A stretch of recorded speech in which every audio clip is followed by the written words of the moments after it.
Welcome to Premier League Gameweek 8 recapped. Let's get into it. Arsenal played Spurs and beat them 3-1 to give Tottenham their first league loss of the season and remain top of the league. It was Thomas Partey who opened the score in this North London derby when he scored a banger of a goal from 25 yards out in the 20th minute, which left the fans in Rosie very confused, as that's where his long shots usually end up. Tottenham did manage to level the game however, and this came through a penalty that was gifted to them by Gabriel, who fouled Richarlison in the box, allowing Harry Kane to get his 100th away goal in the Premier League. This left the scoreline at 1-1 going into the break, and soon into the second half Gabriel Jesus reclaimed Arsenal's lead when he tapped in the ball that was put on a plate for him by Hugo Lloris, who failed to catch the ball and instead spilled it into the path of Jesus. About 13 minutes after this goal, Emerson Royale, who recently spent close to £1 million on trying to prove himself as a player, was sent off the pitch for a dangerous tackle on Martinelli, which saw him receive a straight red card, leaving Tottenham with 10 men on the field, diminishing their chances of making a comeback against their North London rivals. Not too long after this red card, the game was pretty much put to bed, as Granit Xhaka scored to increase Arsenal's lead to 2 goals, continuing how good he's been in his new advanced role on the pitch this season, with this being his 5th goal contribution in 8 Premier League matches. Bournemouth faced Brentford in what ended up as a 0-0 draw. Both sides had a few great chances in the match, but neither were able to make the most out of these chances and drew as a result of this. Brentford in particular had a golden opportunity to take all 3 points towards the end of the match, but Ivan Toney's shot sailed above the crossbar and out of play. This result has extended Bournemouth's unbeaten run in the Premier League to 4 games, which is honestly pretty surprising. I don't think many people would expect them to get 6 points out of possible 12 after their 9-0 defeat against Liverpool and them sacking Scott Parker, so credit to them. Crystal Palace were up against Chelsea and lost 2-1. Odsonne Edouard sent Palace in front in the opening 10 minutes of the game, and he poked to Jordan Ayew's cross, where their 1-goal lead was cancelled out half an hour later when Aubameyang scored his first goal in Chelsea shirt on his Premier League return. And whilst this was a good goal by Aubameyang, it was also pretty controversial. Thiago Silva assisted his goal a few minutes after he handballed the ball to deny a goal scoring opportunity, which many think was worthy of red cards. The scoreline remained at 1-1 for the large majority of the game, and it wasn't until the 90th minute when substitute Conor Gallagher scored a fantastic goal on his return to Selhurst Park after going out on loan to Palace last season and being named their player of the year.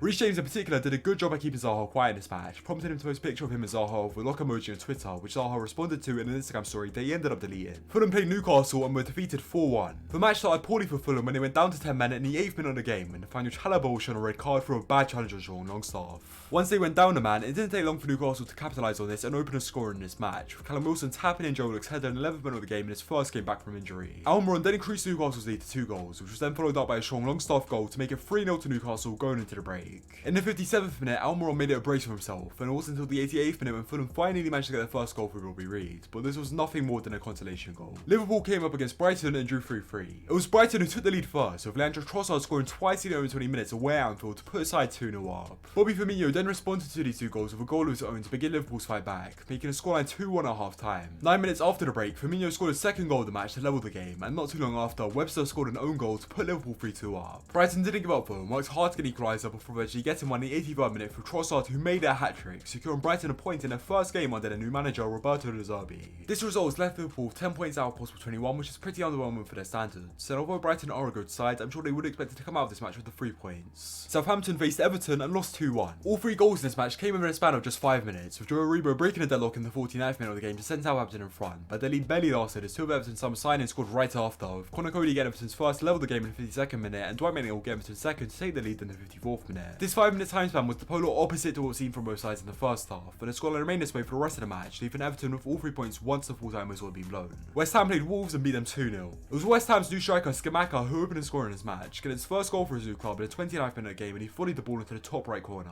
This goal was actually West Ham's first goal scored before half-time this season, which is pretty surprising considering this was the 8th match of the season. Jared Bowen then went ahead and got his first goal this season early on in the second half, after having an unusually quiet start to the Premier League campaign, considering he got 12 goals and 12 assists in the league last season. This goal sealed the win for West Ham, who have now surpassed Wolves in the league table and will be hoping to start performing well from here on out after a poor start to the season, with them only having 4 points before this match. This result, combined with the poor form Wolves have been in, caused their manager Bruno Lage to be sacked after 16 months in charge. Manchester City were up against Man United and demolished them 6-3. Phil Foden got the first goal in this match in the opening 10 minutes, followed up by Erling Haaland scoring 2 goals in the span of 3 minutes later on in the first half, before Foden then went ahead and got his 2nd right before the break, making a scoreline 4-0 to Man City at half time, which illustrates the gap in quality between the 2 Manchester sides. United did manage to get the first goal in the second half through Anthony, who has now scored both of his Premier League appearances so far, but a short while after, Erling Haaland secured his hat-trick, meaning he's now got 3 hat-tricks in a row playing at home, which is honestly ridiculous. Less than 10 minutes after Haaland got his hat-trick, Phil Foden scored his 3rd goal of the match to get his first ever hat-trick with Man City to put them 6-1 up against their Manchester rivals. This was an embarrassing scoreline for United, but it did manage to reduce just how bad it looks when Martial scored 2 goals in the final 10 minutes of the game with 1 coming from penalty in stoppage time. Leeds United faced Aston Villa and drew 0-0. The most notable moment in the match occurred right after half time, and SummerSlam and Luis Sensero showing a 2nd yellow card resulting in being sent off the pitch and Leeds going down to 10 men. Despite the sending off put Leeds at disadvantage, they managed to prevent Aston Villa from scoring, although Villa did come close to scoring almost immediately after the red card when continuous volley bounced off the woodwork and into the path of Ollie Watkins, who shot one wide.